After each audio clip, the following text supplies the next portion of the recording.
Allahu Allahu Allahu Allah Allahu Allahu Allahu Allah Allah.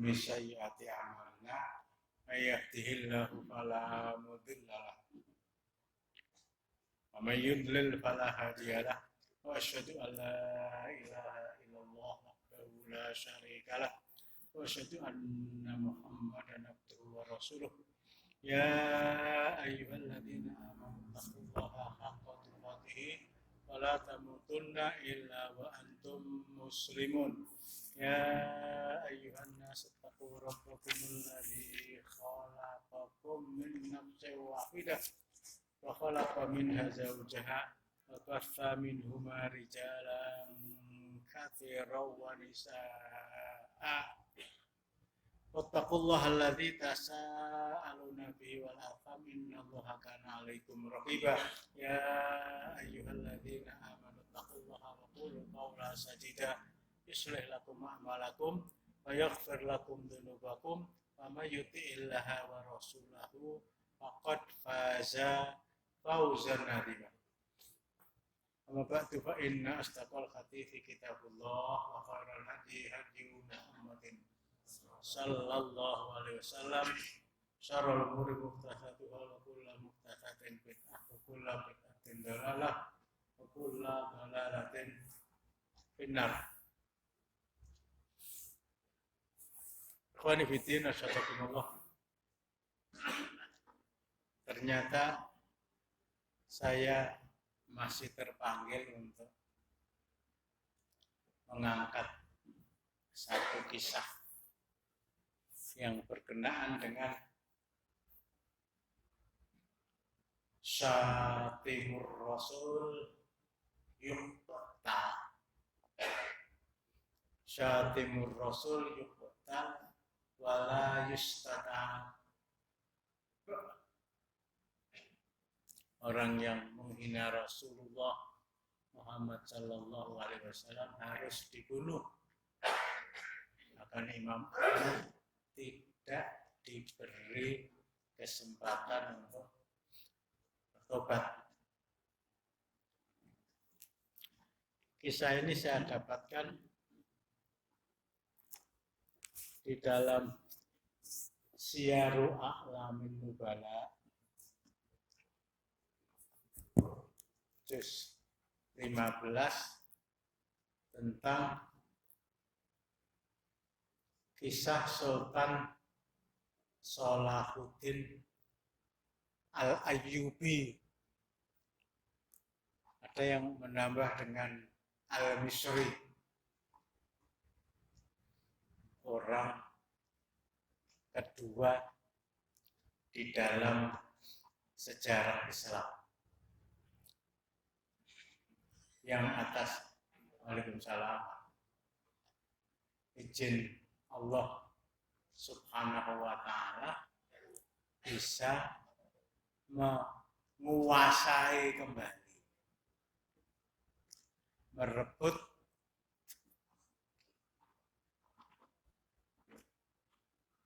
masjid yang namanya diabadikan oleh Allah subhanahu wa ta'ala di dalam surah Al-Isra ayat pertama, subhanalladzi asra bi 'abdihi lailan minal masjidil harami ila masjidil aqsa alladzi baraknahu linuriyahu min ayatina. Yang pertama kali Umar bin Khattab, artinya pasukan beliau yang dipimpin oleh Abu Ubaidah bin Jarrah dan dibantu oleh mantan panglimanya Khalid bin Walid radhiyallahu anhu, secara damai bisa menguasai kembali Masjidil Aqsa dari tangan kekuasaan orang-orang Nasrani. Dikepung Ini sebetulnya penggalan kisah yang tidak terlalu berbeda dengan kisah sebelumnya. Tapi begitu saya menyebut Masjidil Aqsa, itu sering-sering emosi saya, Waalaikumsalam, Waalaikumsalam.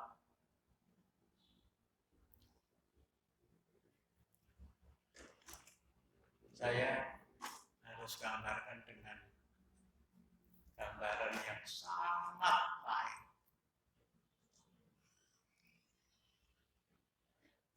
Saya harus gambarkan dengan gambaran yang sangat mengerikan.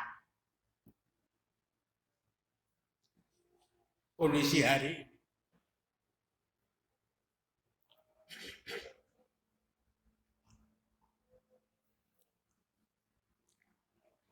Ibarat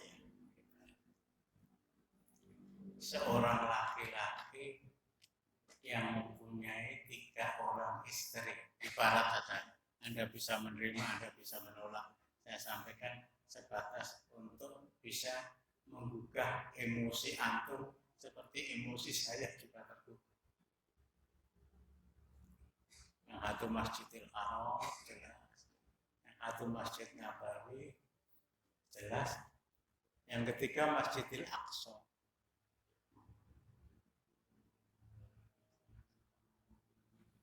Itu gambaran saya yang sangat mengerikan.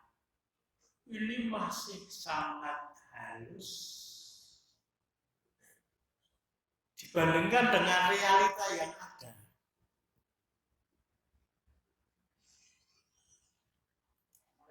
Waalaikumsalam.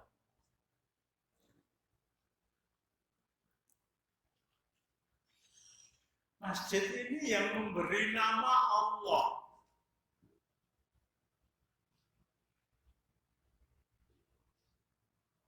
Masjidil Aqsa. Masjid ini yang memberi nama Allah. Hari ini masjid itu dikuasai oleh satu masyarakat yang oleh Allah disebut walan tardo angkal yahudu walan nasoro hatta tattati amilata. Dikuasai oleh orang Yahudi. Waalaikumsalam. Dikuasai oleh orang Yahudi.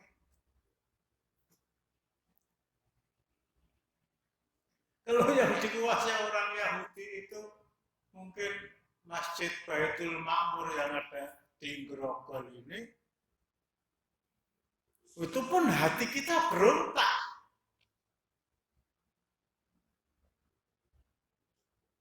Padahal yang dikuasai ini salah satu dari 3 masjid yang kita dianjurkan sepanjang hidup meskipun hanya sekali. Ini ada yang pernah sama beliau. Gitu ya.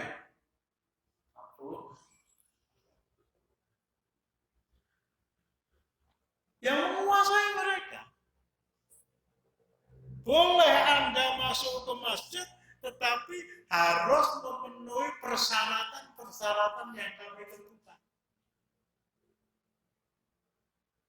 Jadi kalau saya gambarkan,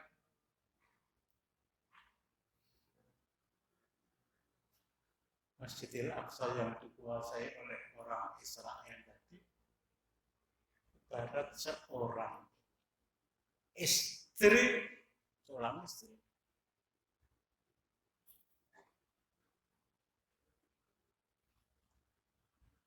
yang dikangkangi pasar banget.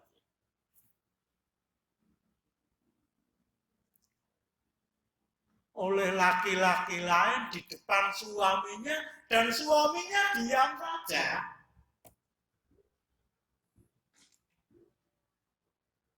Ayo, arep ngopo kowe? Bojo kamu saya zinai, mau apa kamu? Boten napa-napa kok kula damai mawon nggih.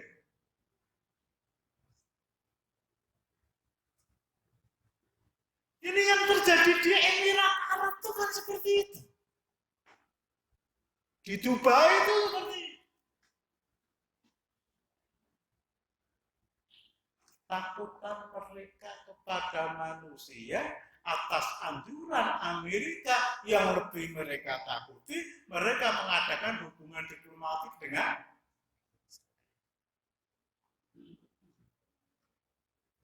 sudah bahasa apa yang harus saya pakai? Kecuali dengan bahasa dizinai oleh seorang laki-laki di depan dia dan dia diam saja ngajak nyambung hubungan diplomatik itu maaf ya. Tanduk gak kena.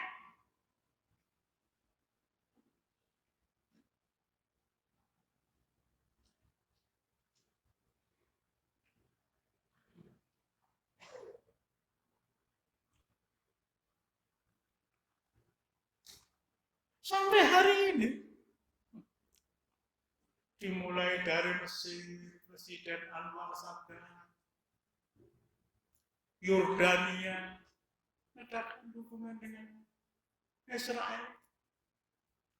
Ada yang saya dengar berita memberikan kesempatan seluas-luasnya penguasa Israel yang sudah bersahabat dengan musuh lamanya. Tadi saya katakan Emirat, satu lagi Dubai ibu kotanya. Memberikan kesempatan seluas-luasnya kepada penduduk tadi untuk datang menziarahi Masjidil Aqsa. Kami katakan Waalaikumsalam warahmatullahi wabarakatuh. Welcome kepada Anda. Ini masjid punya Allah. Yang boleh mengatur masjid hanyalah orang Islam. Anda mengatur masjid dalam hal karena kami ingin melaksanakan sholat di masjid tadi yang konon pahalanya. Ada yang mengatakan 500, ada yang mengatakan 1000 kali sama dengan sholat di Masjid Nabawi. Yang ngatur kami.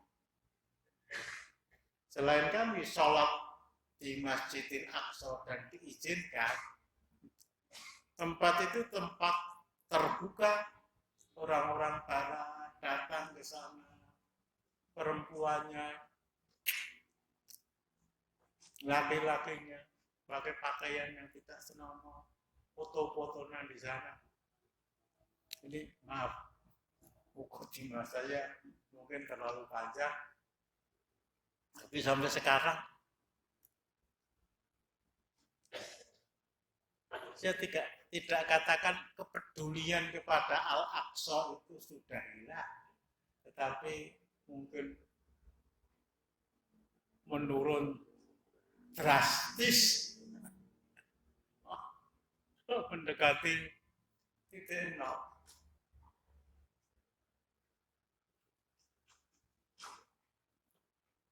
Yang pertama kali tergugah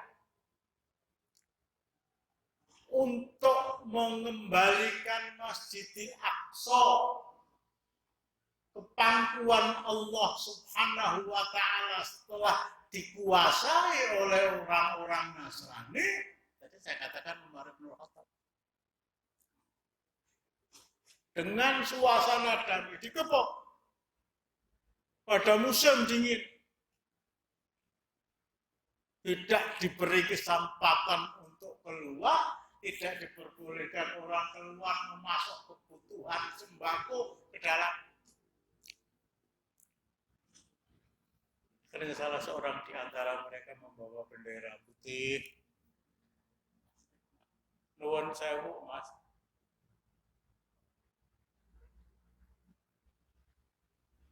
Enggak. Niku di tembok itu ora dienggo senden. Enggak maju, enggak Mas.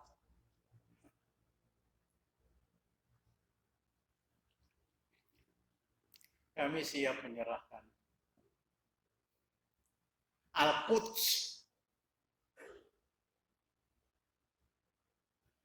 bahasa yang terlanjur akrab dengan kita dan kurang pas. Kami siap menyerahkan Yerusalem kepada Anda, tetapi yang menerima harus pimpinan tertinggi Anda.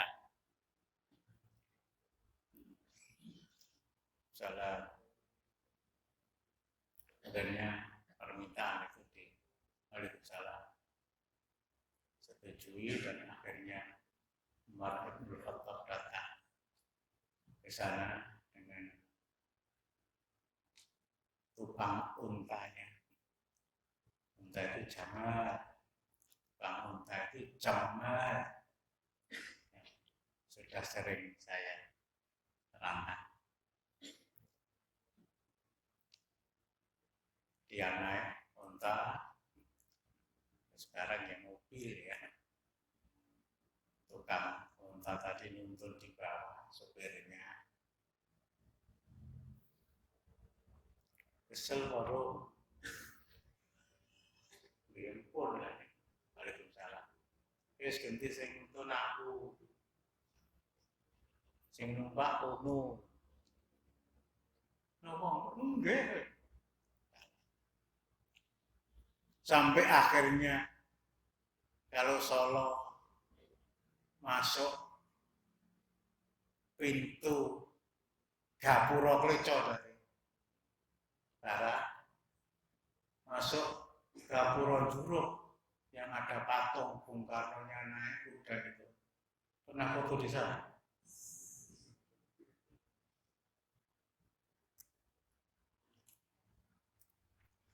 Bukan kebetulan dalam Islam, berkali-kali saya katakan, dalam Islam itu tidak ada istilah kebetulan.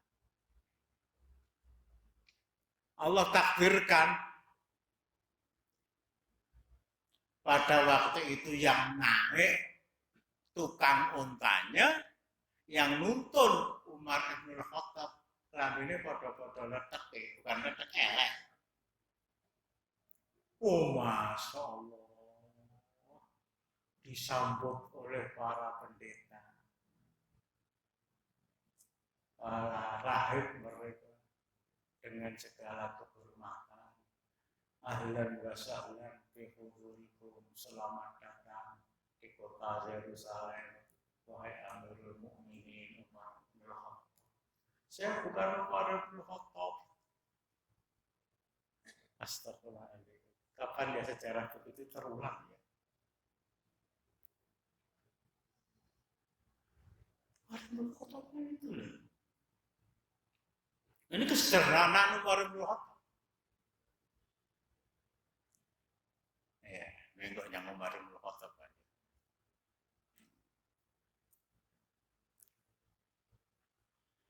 Pasukan yang dikirim ke Qadisiyah memerangi tentara kemaharajaan Persia itu sudah berangkat lama dan tidak ada berita yang memberikan kejelasan menang apa orang. Hingga kerja Umar bin Khattab itu setiap pagi selesai sholat subuh keluar dari kota Madinah, berjalan ke arah timur laut, ke jalan menuju Persia. Mudah-mudahan hari ini saya ketemu dengan pengendara unta atau pengendara kuda yang adalah pembawa berita tentang kemenangan tentara Islam di medan perang Qadisiyah. Ditunggu mungkin ya sampai jam 8, sampai jam 9, sampai jam 10. Nggak ada, pulang, besok lagi. Nah, suatu ketika dari kejauhan dia kuda dengan kecepatan tinggi, udara mengepul ke atas. Nah, ketika itu oleh Umar bin Khattab dan diperiksa SIM-nya.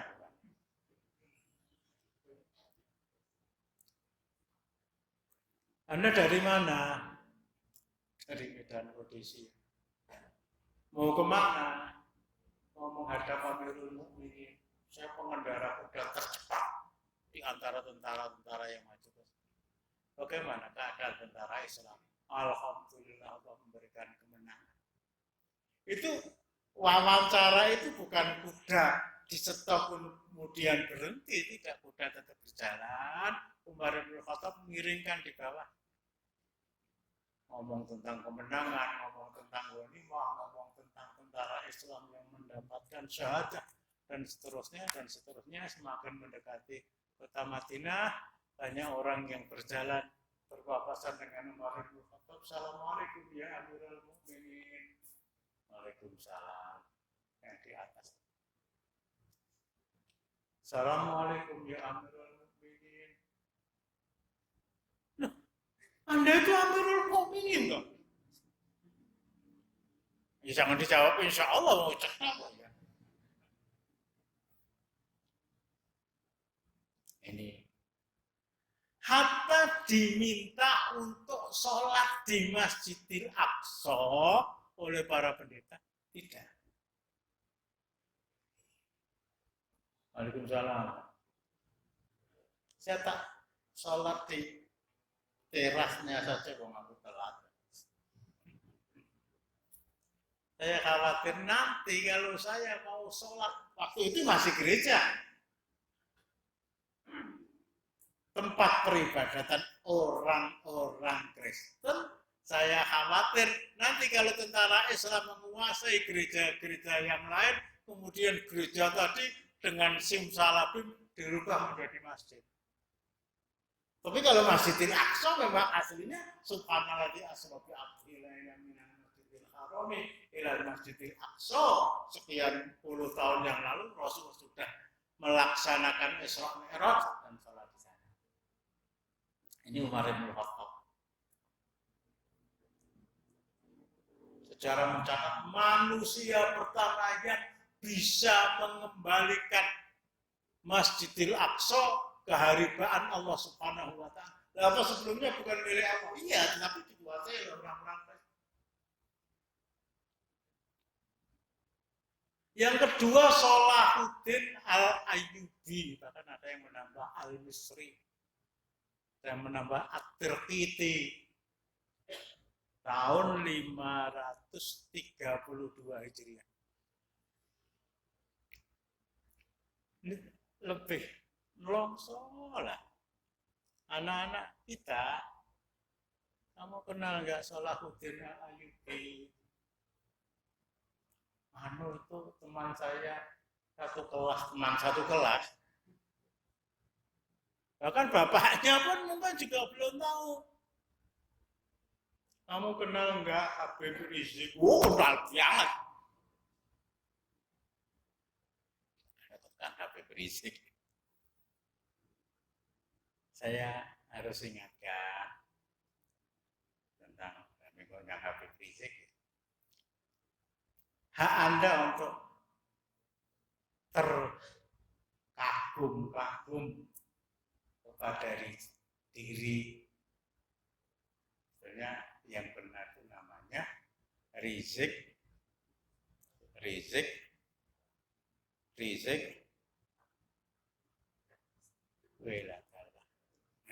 Sihab. Kata-kata Habib ini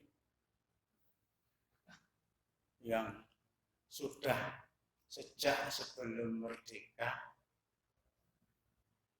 diusahakan untuk diberantas oleh nama seseorang yang diabadikan di Pondok Tahfidz Al-Quran di Salatiga di depan Korem sebelah kiri jalan dari sini.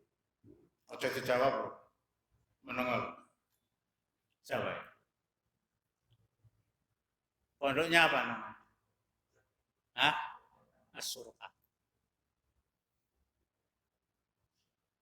Ini orang yang pertama kali, meskipun dia berasal dari Sudan, yang menjelaskan bahwa seseorang menamakan dirinya dengan nama menjadi identitas keturunan dari Rasulullah, sudah ada ajarannya dalam Islam.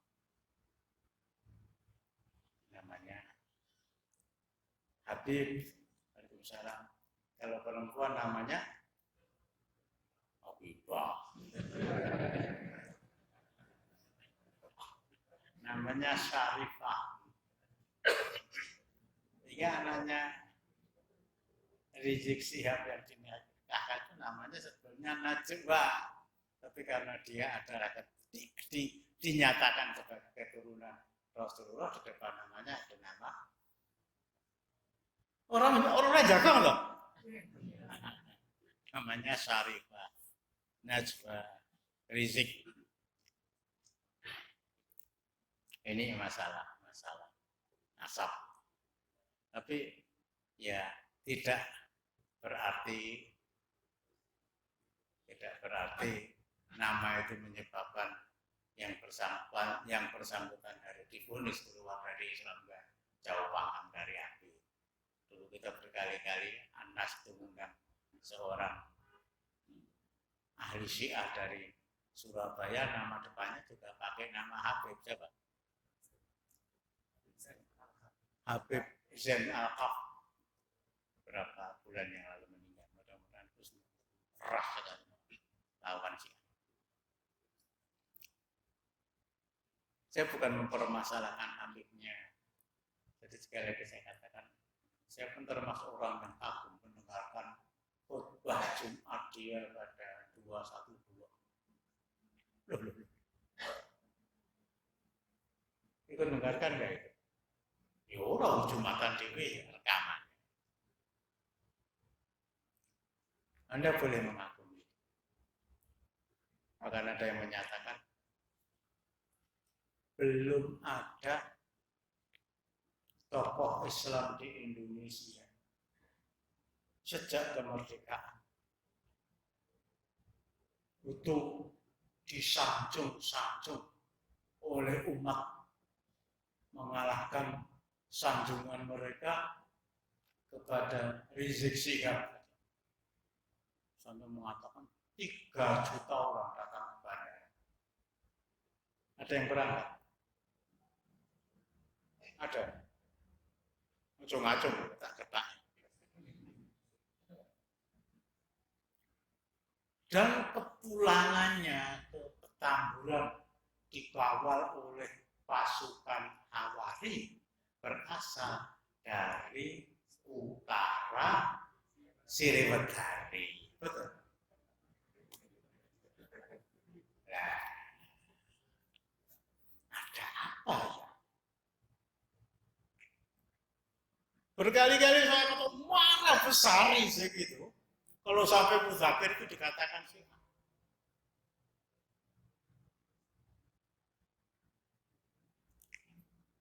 Ini satu.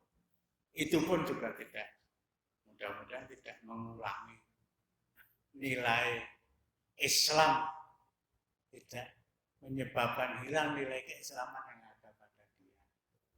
Artinya sampai sekarang seandainya dia meninggal dan tidak ada seorang pun yang menyalahkan. Saya kok tidak menyalahkan, saya dosa. Cuma lah itu masalahnya. Cuma tidak mau mengatakan orang jelas-jelas di mata orang Solo sebagai Syiah dengan kata-kata Syiah. Pulang langsung yang dilaksanakan setelah sampai di rumah. Ya istirahat ya, COVID. Mengadakan peringatan Maulid Nabi.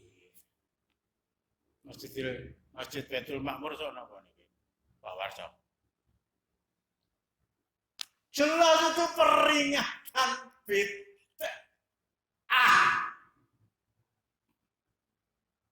Semua hadis yang menerangkan tentang keutamaan memperingati Maulid Nabi berkali-kali pernah saya sampaikan, kata Syekhul Islam Ibnu Taimiyah, kalau tidak maudhu'ah, makdzubah, kalau bukan hadis palsu, itu hadis dusta. Man azzama mauludi, itu hafal, bukan hanya satu, bukan hanya dua. Jutaan hadis saya itu diantaranya. Ingat, man azzama mauludi wajabat lahu syafaati. Siapa yang mengagungkan,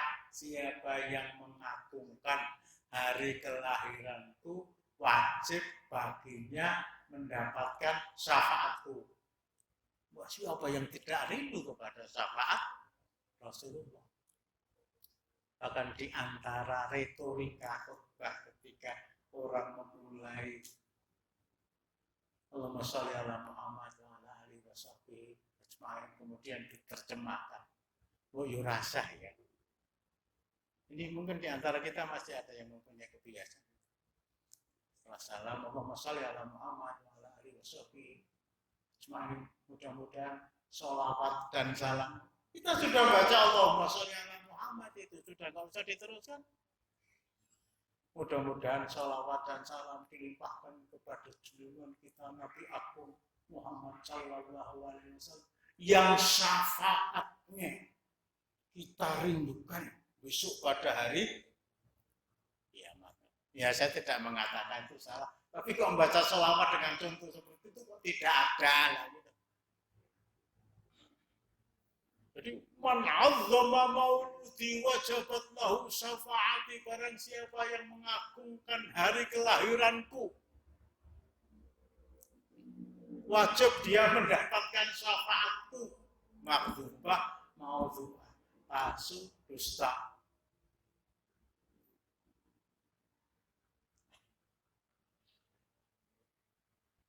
Bahkan beliau angkat juga man hajja falam yazurni faqad jafani, barang siapa yang melakukan haji kemudian tidak menziarahi kuburku, wah tambah ngalor ngidul.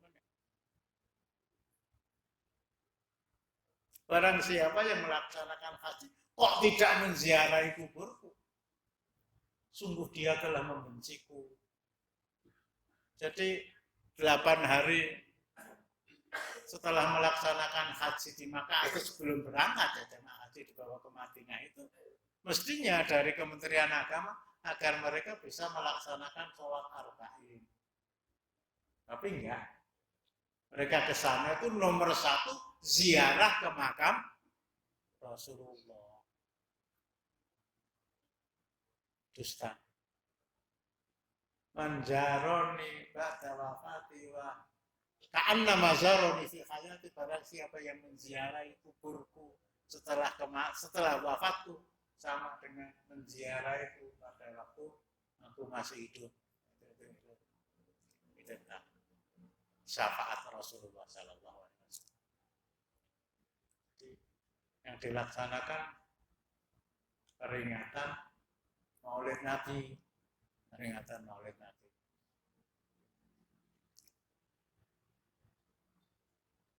Sementara itu tadi saya katakan itu adalah suatu hal yang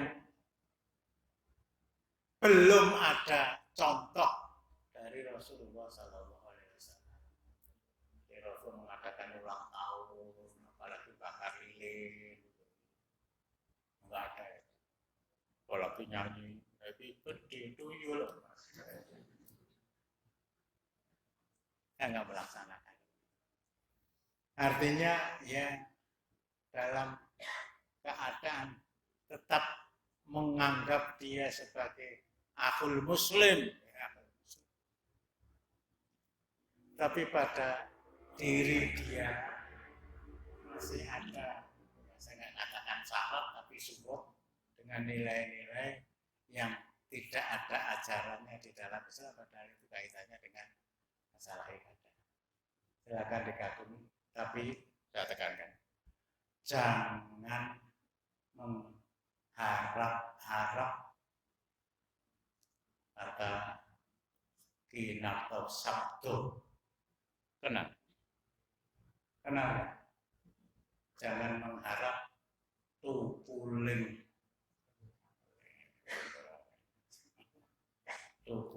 jamur ing mangsa. Jangan mengharap Islam tegak karena risih. Protesan.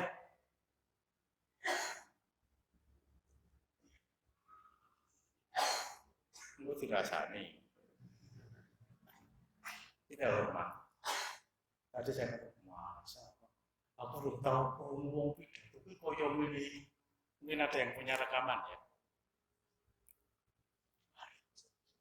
Enggak ada yang menyimpang dari syariat itu. Itu sampai waktu itu Wakil Presiden Dr. Andes Haji Suparno terkagum-kagum. Ya dari satu sisi itu iya, dari sisi yang lain iya, tapi saya mengatakan jangan mengharap tegaknya Islam karena kedatangan Rizik Syihab. Karena ada yang mengatakan kedatangan Rizik pakai HP Rizik itu seperti kedatangan Khomeini ke Iran.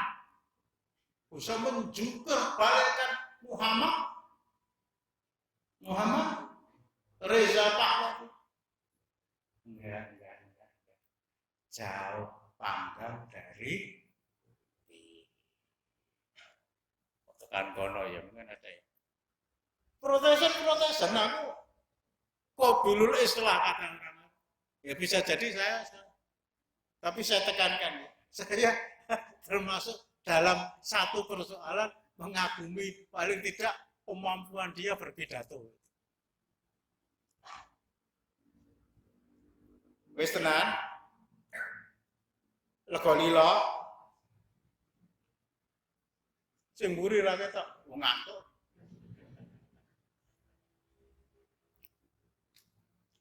Ya, bola-bali gitu ya.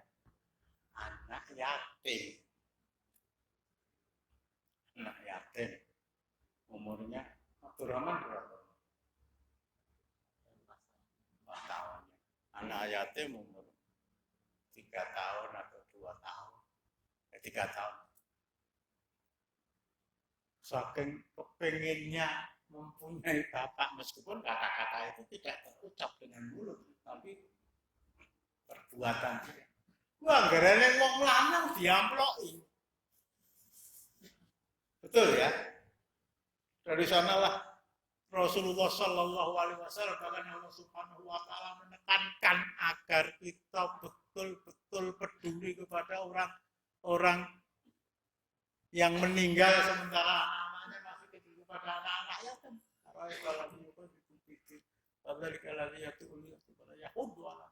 Miskin dan seterusnya. Yatimun atau amalah miskin, wa yatim, wa asiro.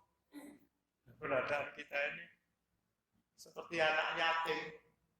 Anggerane wong lanang diamplok, dianggap itu sebagai bapak ngamplok Ustadz Abdus Somad. Lu torikot. Ngamplok ngamplok Rizik Syihab.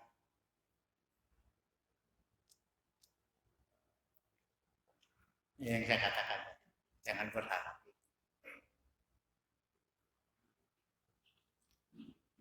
Sementara orang yang diharapkan untuk bisa menjadi bapak itu jebul berarti bapak ucap.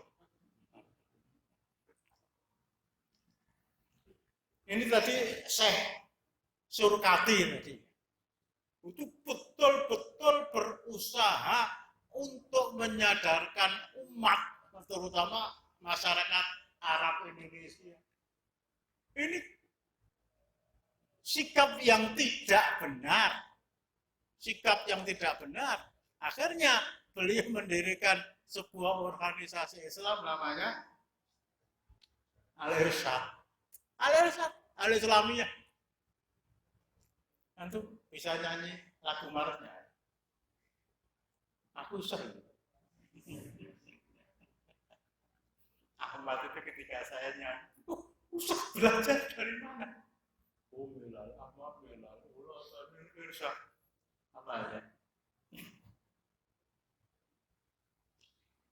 Jadi batinnya anggere aku nyebut Habib mesti berontak beliau. Itu orang Irsyad ya. Ya gampangnya seperti NU dengan Muhammadiyah. Dengan NU dan Muhammadiyah. Cuma wallahu a'lam ya. Kok penjelasan tentang ketidaksyar'ian menggunakan nama Habib di depan laki-laki, nama Syarifah di depan nama perempuan itu kok gaungnya mulai surut, sehingga orang menjadi yang kemarin paham menjadi ragu-ragu, yang kemarin tidak ragu-ragu sebab tidak mudah, sekarang juga tidak. Itu kesan. Itu tidak pernah dilakukan oleh menantu beliau Ali bin Abi Thalib, putra Ali bin Abi Thalib, Hasan, Husain, dan seterusnya, dan seterusnya. Ini. Assalamualaikum warahmatullahi wabarakatuh. Pertanyaan kami yang pertama, adakah beliau yang pada sebentar tadi ada kontribusi terhadap perjuangan Islam pertama? Yang kedua, sebatas mana kita bisa mendukung beliau? Ada enggak? Wah, ada sekali, besar sekali. Pada persoalan apa kita mendukung beliau? Pada persoalan-persoalan yang tidak bertentangan dengan syariat Islam, kayak khutbah 212. Cuma saya sekedar untuk mengcounter ya, tidak meluruskan. Ini kedatangan Habib Rizik Syihab itu seperti kedatangan Imam Khomeini yang bisa menyebabkan sahuran, lari ke luar negeri, bersembunyi di sana, bersembunyi di sini. Akhirnya terjadilah revolusi begitu. Selesai ya. Saya lanjutkan kisah tentang Salahuddin Al-Ayyubi. Yang pertama kali Umar bin Khattab, orang pertama yang merebut Al-Aqsa. Orang yang kedua Salahuddin Al-Ayyubi.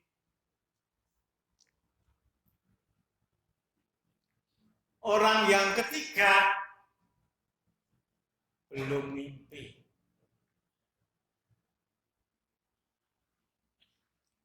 Yang terjadi munduk-munduk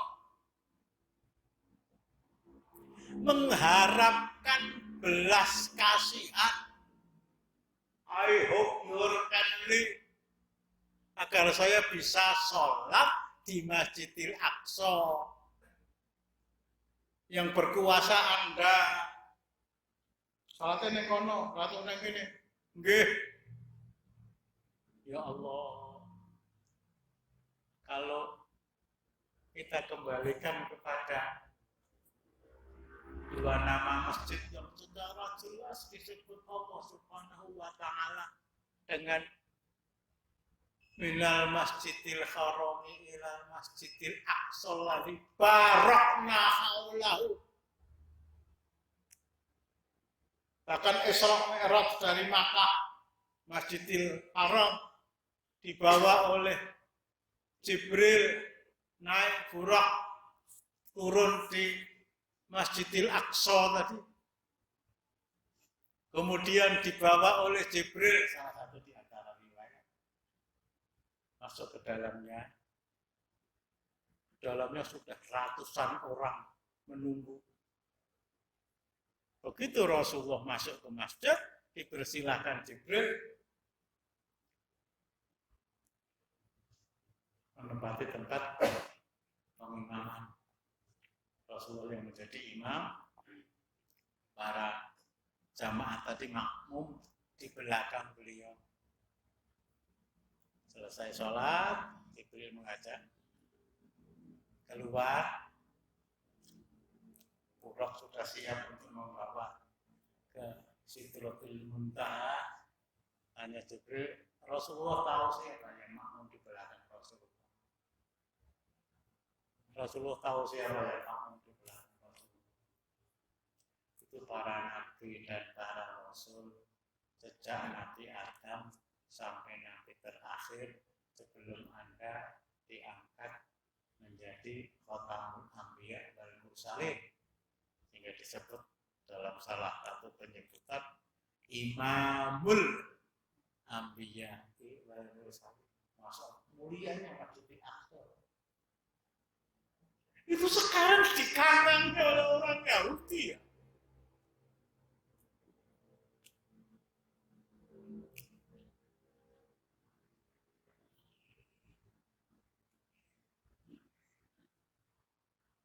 Saya tidak katakan bahwa kepedulian kepada Al-Aqsa itu sudah hilang, tetapi Masya Allah titiknya sudah mendekati titik nadir.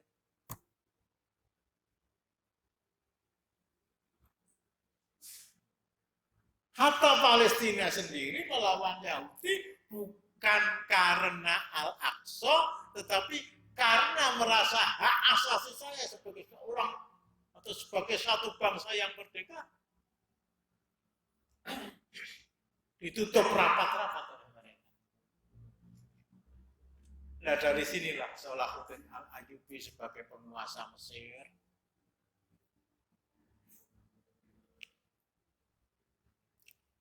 berusaha untuk merebut kembali Al-Aqsa tadi. Jadi kalau saya boleh gambarkannya, di sini Mesir, timur, Lebanon, ke timur, Syria, ke selatan, Yordania, melewati Tabuk, perbatasan Saudi Arabia dengan Yordania, geopolitik hari ini, kemudian masuk ke Madinah. Antara Salahuddin Al-Ayyubi dengan salah satu negara yang ada di antara Mesir dengan Syria. Negara tadi untuk mengingat-ingat gampang namanya.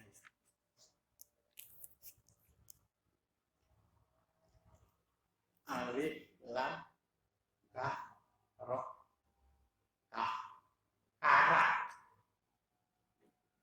Bayangan kita itu ya, karak. Negeri itu namanya A.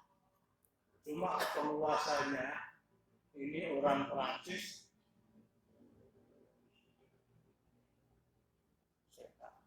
Indonesia, tapi saya sudah tulis tapi Reginald de Capilla. Reginald de Capilla ini penguasa negara Karak yang terletak antara Mesir dan Syria. Antara Mesir, Salahuddin yang sudah menumbangkan kekuasaan dinasti Fatimiyah yang Syiah itu mengadakan perjanjian dengan negara kafir yang bernama Karak. Itu dalam kitab fikih namanya Mu'ahadah. Diperbolehkan agar penguasa Islam mengadakan perjanjian dengan penguasa kafir selama perjanjian tadi tidak melanggar sedikit pun hak Allah, hak Rasulullah, dan hak umat Islam. Jadi kalau kita merujuk itu ke surat ke-9.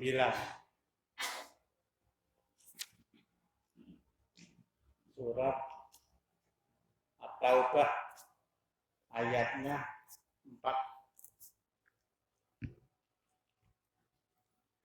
Illalladzina ahadtum minal musyrikina tsumma lam yanqusukum syai'aw wa lam yudhahiru 'alaikum ahadan fa'atimmu ilaihim ahdahum ila muddatihim innallaha yuhibbul muttaqin. Surat Al-Muttaqin.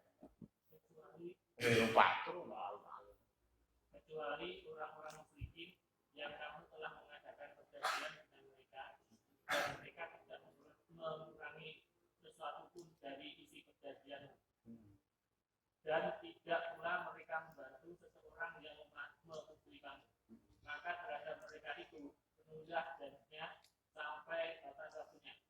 sesungguhnya Allah menyukai orang-orang yang Jadi selama perjanjian dengan orang kafir tadi ya, satu mereka tidak melanggar perjanjian tadi.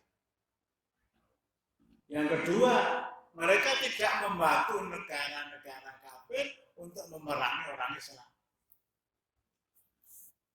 Ke belakang di awal-awal Rasulullah berada di Madinah, yang pertama kali beliau adakan perjanjian dengan penduduk Madinah yang bukan Ansor, yang bukan Arab, orang-orang Yahudi, Bani Qainuqa, Bani Nadir, Bani Quraidah namanya. Perjanjian tadi namanya Mitsak Madinah. Mitsak Madinah. Orang menerjemahkan dengan piagam Madinah. Konon orang-orang Barat mengakui ini undang-undang dasar pertama kali yang lahir di dunia. Silakan baca di dalam kelengkapan tarikh Nabi Muhammad, terjemahannya lengkap. Bahkan susunan kata di dalam bahasa Arab dalam perjanjian tadi belum sedikit pun dirubah. Itu yang terjadi antara Salahuddin Al-Ayyubi, jadi rakyat saya, penduduk saya dari Mesir, banyak yang membawa dagangan ke Syria. Dari Syria membawa dagangan ke Mesir, mereka dua negara tadi mengadakan perjanjian, intinya tidak akan dilarang orang-orang Islam melewati negara Arab. Termasuk jamaah haji juga lewat sana, jangan diganggu.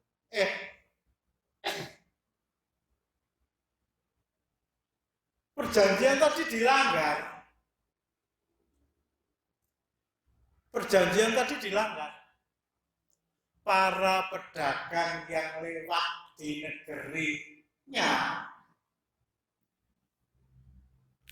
Regina de Cetilan, orang Arab menamainya dengan Arnab, melanggar perjanjian. Para pedagang yang melewati negerinya, orang-orang Mesir, warganya Salahuddin yang lewat negerinya tadi, dihadang, dirampas barang dagangannya, dan dijadikan tawanan.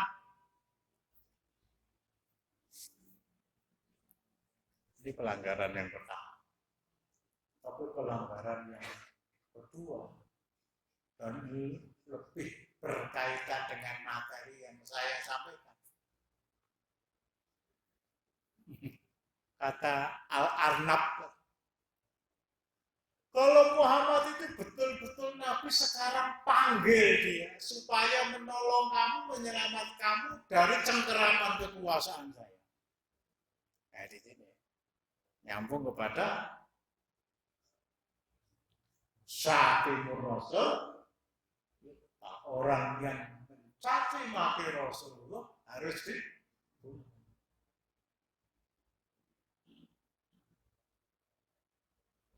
Meskipun akhirnya dilepaskan dan barang kekayaannya tidak diberikan untuk dibawa pulang ke Mesir.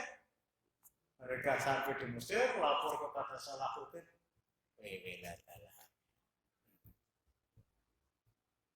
bumi gunjang kancing, langit gelap-gelap, katon.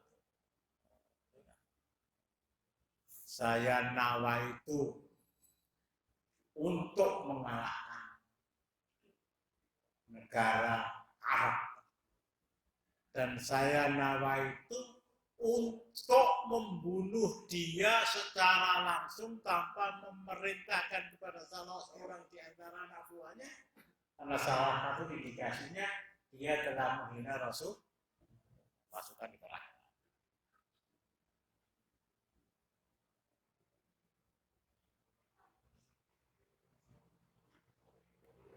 Mendapatkan kemenangan.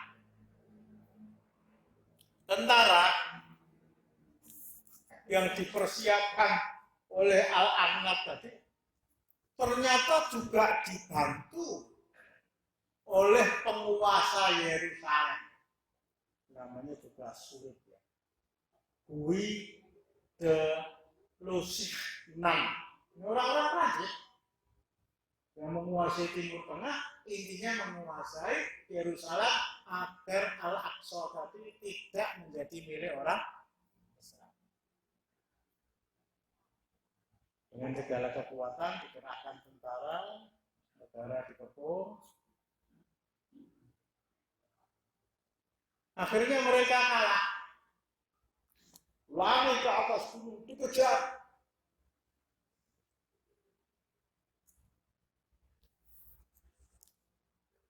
Bisa jadi dibunuh, bisa jadi ditangkap. Ketika penangkapan itu terjadi, tentara Salahuddin ternyata membawa tawanan 2 orang raja. Yang pertama raja dari Karak tadi, yang kedua raja dari Yerusalem. Saya selesaikan. Panggil keduanya. Kata Salahuddin.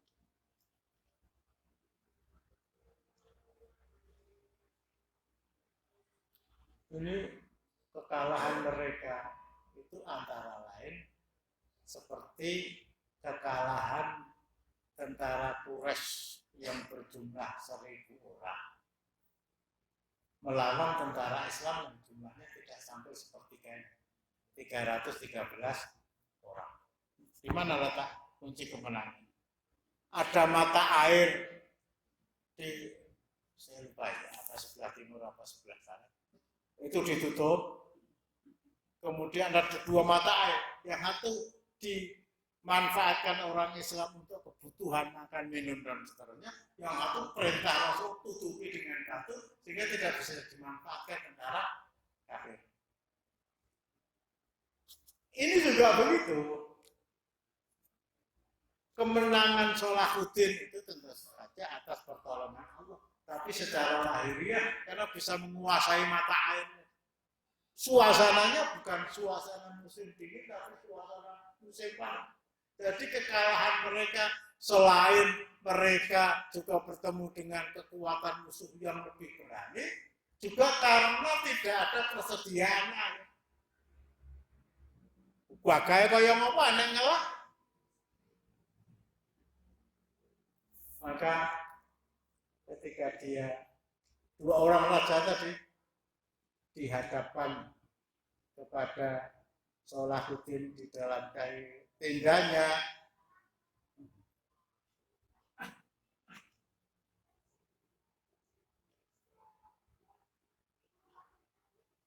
nawalal maliku surbatan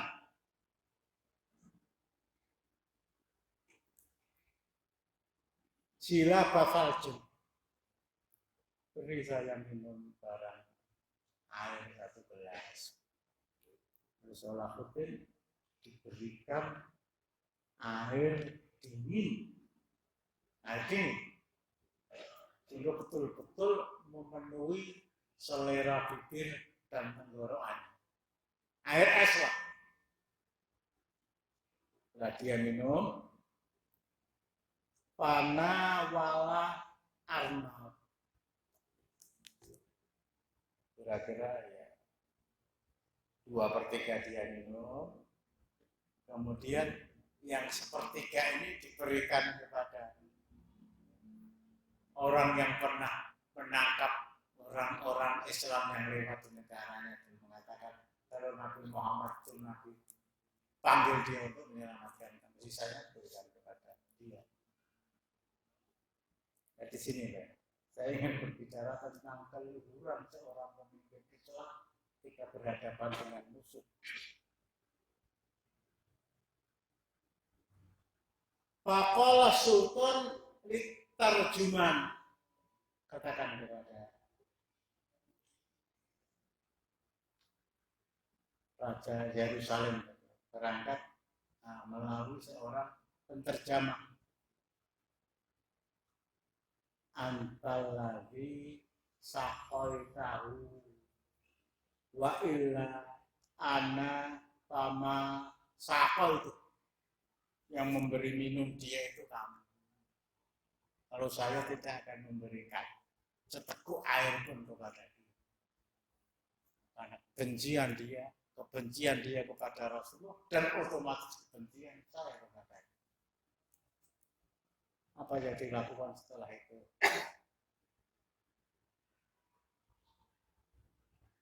Summastahdara al-Parwis Ahmad fi majlisin akhar wa qala ana antasir Muhammadin sallallahu alaihi wasallam minka. Sudah dibawa ke sebuah tempat, ya tendanya jangan dibayangkan tenda pramuka kalau kita tinggal. Kayak tenda pengungsi Merapi lah bareng kita. Dia merasa salah. Saya memohon kepada kamu untuk memberikan kebebasan kepada saya atas nama Muhammad, nabi kamu. Cuma aradu alaihi Islam, apa? Anda mau masuk Islam? Wallahu alam, ini keluar dari kaidah yang saya sebutkan. Ternyata tidak.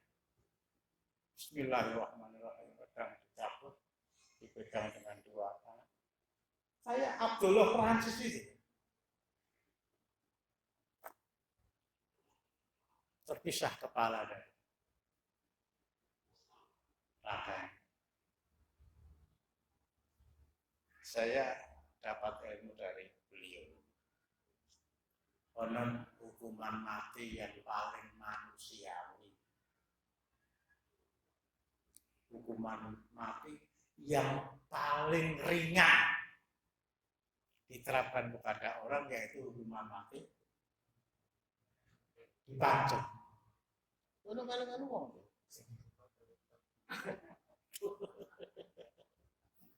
Enggak, saya ngomong ada sumbernya. Jadi beliau menunjukkan di dalam HP-nya itu orang dihukum mati duduk begitu, kemudian dari belakang ya Pak ya. Itu bundu-bundu. Assalamualaikum. Enggak pakai itu. Jadi kata-kata pantung itu, maaf ya, terkesan pada diri kita itu mengerikan. Yang paling manusiawi ya mungkin hukuman melalui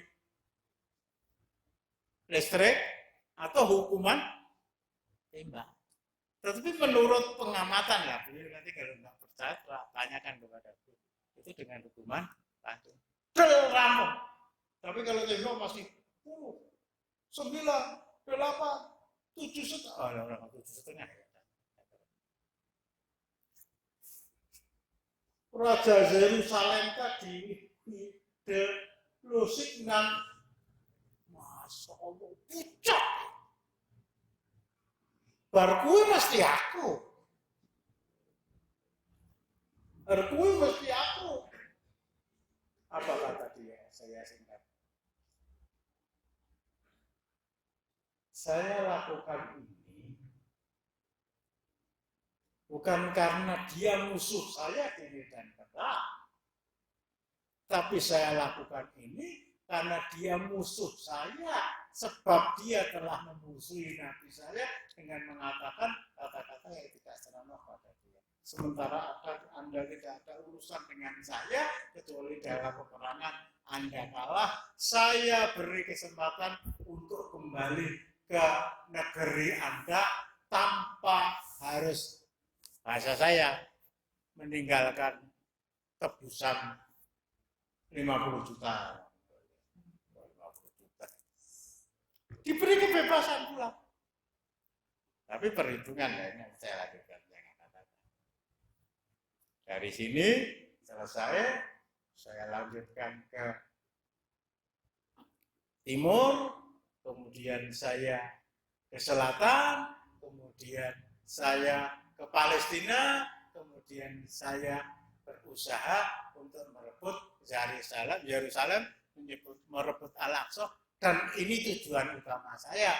Artinya dilepaskannya dia itu tidak akan mengurangi kewibawaan dia sebagai raja dan tidak akan menambah kekuatan musuh karena dia pada hakikatnya memusuhi Islam. Ini Salahuddin. Suatu ketika yang punya anak dulu kemarin saya anjurkan beri nama Umar, diberi nama ini ada Salahuddin, diberi nama itu. Saya itu sok kepengin gitu ya, cuma sekedar angen-angen saja.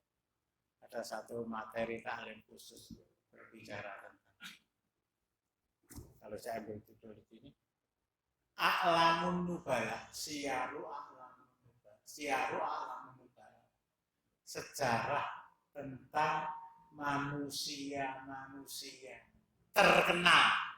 Keterkenalan mereka bukan karena mereka mengenalkan diri, tetapi perilaku ibadah amal soleh yang mereka lakukan. Ini di dalam materi yang seperti ini. Sehingga mungkin ala kita Muhammad Al-Fatih itu sama. Muhammad Al-Fatih itu yang itu loh. Juara tinju kelas Bali.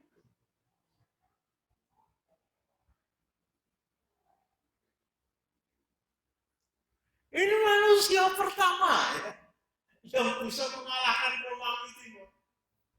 Maaf ya, Allah tidak berikan kesempatan ini kepada Umar bin Khattab. Tidak pula kepada Utsman bin Affan. Kalau Ali bin Abi Thalib memang tidak ada usaha untuk memperluas kekuasaan. Tidak diberikan kepada penguasa Daulah Umayyah. Kepada penguasa Daulah Abbasiyah, tapi justru diberikan kepada salah seorang di antara penguasa daerah, penguasa Daulah Utsmaniyah di Turki. Orang Eropa menyebut dengan Ottoman. Sekian, ada yang ganjil. Kita baca supaya kita lebih merasa kecil di hadapan Allah ketika membaca sejarah-sejarah mereka. Cukup, saya akhiri dengan doa kepada majelis. Assalamualaikum.